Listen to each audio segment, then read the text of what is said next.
There's a moment. Every parent knows this moment where everything else just falls away. It doesn't matter you were worried about 5 minutes ago. Doesn't matter what argument you were replaying in your head. Doesn't matter how complicated your life has gotten or how many things are pulling you in different directions. You look at your kid and for a second, just a second, everything is very simple. This is why. Sheikh Hamdan had that moment. Right in the middle of one of the hardest periods of his life, the marriage falling apart, the poem out in the world, his second wife gone, the reconciliation and attempts going nowhere, right in the middle of all of that. He had a moment with his son, and something shifted. Now, I know a lot of the coverage of this story focuses on the wives, the love triangle, the poetry, the drama, and that's all real. That's all part of it. But today we're talking about the part that nobody covers, the father, and the little boy who reminded him who he was. So first, let me just say something that I think gets overlooked constantly in this story. Sheikh Hamdan is a father. I know that sounds obvious, but think about how rarely it comes up when people discuss him. He has children, real ones. Kids who are growing up right now, watching their dad navigate something incredibly complicated. The way all kids watch their parents, absorbing more than the adults around them realize. And Fazza, from everything we can observe, takes that seriously. You can see it in the photos he posts of his kids. There's a different quality to them. The composed, managed energy of his official posts sort of drops. He looks more present in those photos than in almost anything else he shares. There's one in particular that I keep coming back to. It was posted during the period we've been covering, mid-2022, after the viral poem, after his second wife had already left, the kind of moment where, honestly, most people would be so deep inside their own pain that they'd barely be functional as parents. In this photo, he's with his son, and the look on his face is different. Not composed, not performing, just there, present in a way that his other photos during this period aren't. Okay, so just to place this properly. By the time this moment happened, by mid to late 2022, the situation was this. His second wife had left. He tried to reach her multiple times. The poems, the intermediaries, the private messages, all of it had been met with silence or a quiet, firm no. The viral poem was out in the world. Shaker had responded.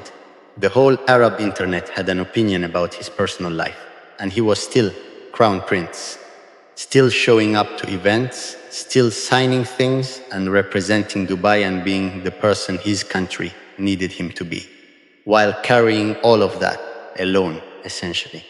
That's the context. A man who is publicly composed and privately in pieces, who has failed to fix the thing he was trying to fix, who is starting to understand, maybe for the first time, that some things can't be fixed. And then his son does something small. The way kids always do something small that somehow becomes everything now. I want to be careful here because I'm working from what's been observed publicly and what people close to the situation have shared. I don't have a video of this moment. I don't have a transcript. But what I have is the poem that came out of it. And sometimes a poem tells you more than any eyewitness account could. Here's what we know. Hamdan was with his son, his youngest, still very small at the time, and they were doing something completely ordinary. Not a royal event, not a staged photo opportunity. Just a father and his kid, doing the thing kids do where they grab your hand without asking, where they point at something in the sky and expect you to be as amazed as they are, where they fall asleep on your shoulder and weigh nothing and everything at the same time. And in that moment, in that ordinary, private, completely unroyal moment, something cracked open in him. Not in a sad way, in the way that sometimes when you've been inside your own pain for so long that it started to feel like the only thing that exists, something outside it reaches in and reminds you there is a world beyond this. There are things that are real and solid and yours that have nothing to do with the marriage or the poem or the woman who left or the woman he couldn't stop loving. This child is yours. This hand in your hand is real. This is what you're fighting for. And Fazza, because he's Fazza, wrote it down. You don't know yet what the world will ask of you. You don't know yet that I have failed at things I hoped to protect you from knowing. But you grabbed my hand today the way you always do, without asking, without conditions, without any of the things that make love hard. I want to be worthy of that. I am trying to be worthy of that. Read that again. I am trying to be worthy of that. That's not the poem of a man who has given up.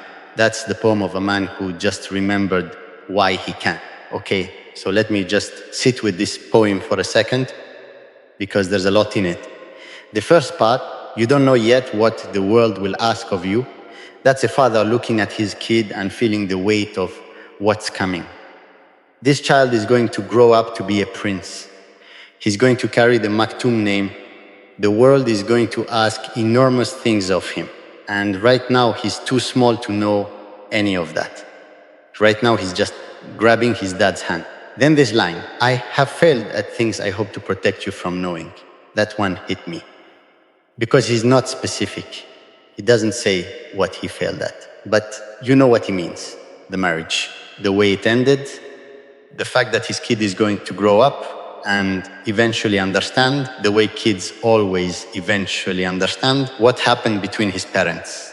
And Fazza already carries the grief of that, before the child even knows there's anything to grieve. But then, and this is the part that matters most, he doesn't stay in that grief. He moves through it to something else. You grabbed my hand today, without asking, without conditions, without any of the things that make love hard.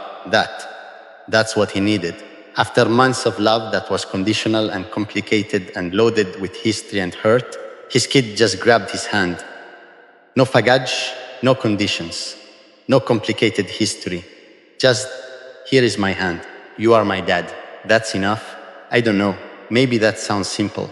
But I think for a man who had been inside very complicated love for a very long time, simple was exactly what he needed. The title of this video uses the phrase fighting for. And I want to actually talk about what that means, because I think it's more complicated than it sounds. When we say someone is reminded what they're fighting for, we usually mean it in a motivational way. Like, oh, he saw his son and got his fire back, ready to go win. I don't think that's what happened here. I don't think this moment made Fazza suddenly determined to fix his marriage or write better poetry or win Shaker back or any of the things the drama of his life would seem to call for. I think what happened is quieter than that. I think his son reminded him not to fight harder, but to be a better version of himself. Full stop. Not for anyone he'd lost. Not to earn anyone's love back. For the small hand that grabbed his without asking. Because that child is going to grow up and look at his father and decide what kind of man he wants to be. And Fazza, who already thinks about legacy in ways that most people never have to, felt that. The weight of being someone's model for what a man is. And it changed something in how he carried the grief. Not gone. The grief doesn't go away. But recontextualized. Put in its proper place. One real thing among other real things. Not the only thing. Here's something I noticed. If you look at Fazza's poetry before this moment and after it, there's a shift. Before, the poems are almost entirely backward looking. They reach toward what was lost. They circle the same grief from different angles. They're beautiful, but they're stuck, emotionally stuck in a place he couldn't leave. After, something changes. The grief is still there. It doesn't disappear from his writing. But there are new things alongside it. Poems about the future, about legacy, about what he wants to build and leave behind, about responsibility, not as a burden, but as something he's choosing. And poems about his kids, more of them, warmer ones. The kind of verses that feel like a man who has remembered or maybe discovered for the first time that love doesn't only live in the complicated places. Sometimes it lives in a small hand, grabbing yours without asking, without any of the things that make love hard. So why does this matter? Why am I covering a father-son moment in a story that's mostly been about romantic love and complicated marriages? Because I think, and I've thought this for a while, the story of Fazza and his marriages only makes sense if you understand everything else he is. He's not just a man who loved two women at once and couldn't figure out how to handle it. He's a poet, a son, a public figure, a crown prince, and a father. And the father part, the part that almost never gets mentioned, is maybe the most important one for understanding what happened next. Because after this moment, after his son grabbed his hand without asking, something in Fazza started moving forward instead of back, slowly, imperfectly, with all the grief still present, but forward. And that matters because this story isn't only about what was lost, it's also about what he found. In the middle of everything falling apart, a small hand, no conditions, no questions, just here, Fazza's son, the moment that reminded him what he was fighting for, not a dramatic revelation, not a turning point anyone would notice from the outside, just a kid grabbing his dad's hand the way kids do, and a dad carrying more than anyone knew, finally letting himself be held by that. If this one resonated, share it, especially with someone who's been following this story for the romance and missed the father underneath it. Subscribe if you're new here, and I'll see you in the next one.